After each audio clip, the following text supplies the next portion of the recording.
When her cheating husband tried to sell their home behind her back, she taught him a lesson he'd never forget. Watch how she turned betrayal into triumph. The conference room buzzed with chatter as Amelia's phone lit up with an incoming call. She stepped into the hallway expecting small talk from her husband, Ryan.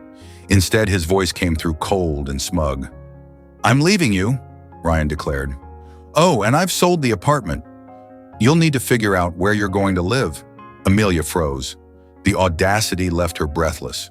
Her voice remained calm. "You sold the apartment?"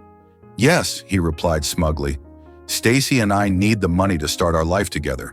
She deserves better than that tiny place anyway." The name hit like a slap. Stacy, the woman Amelia had suspected for months, but instead of anger, a strange calm washed over her.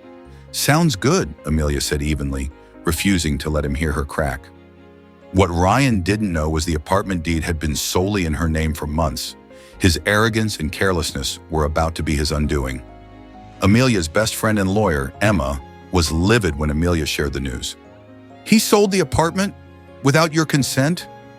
That's fraud." Emma quickly drafted a letter to notify the buyer of the invalid sale. "Ryan doesn't stand a chance. Let's make this official." Meanwhile, Amelia channeled her emotions into work. She wasn't going to let Ryan ruin her. When she returned home, she was ready for the confrontation. Ryan barged into the apartment, waving Emma's letter. "What is this? You're saying I can't sell the apartment? It's half mine." "No, it's not," Amelia replied, holding up the deed. "The apartment has been in my name for months. You signed the paperwork without even reading it. You can't sell something you don't own." Ryan's confidence faltered. "You think you're so smart, don't you?" he sneered. Amelia stepped closer, her voice low but firm. "I've spent years watching you dismiss me. Not anymore. You made your bed. Now lie in it." Days later, Ryan showed up with Stacy, smugly assuming they could move in. But Amelia stood her ground. "This is my home," she said firmly. "Neither of you are welcome here."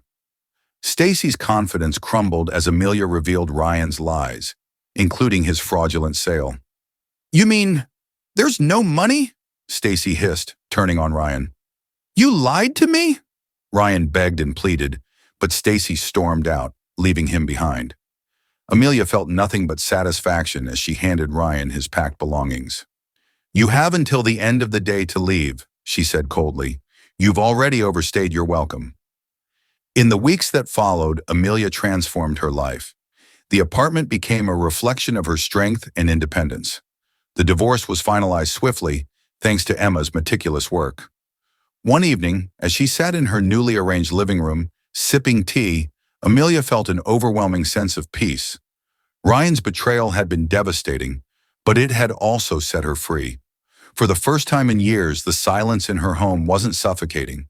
It was empowering. Amelia smiled to herself. This wasn't just the end of her marriage. It was the beginning of a new chapter. Amelia's story reminds us that betrayal can be the catalyst for reclaiming our lives. What would you have done in her place? Share your thoughts in the comments below.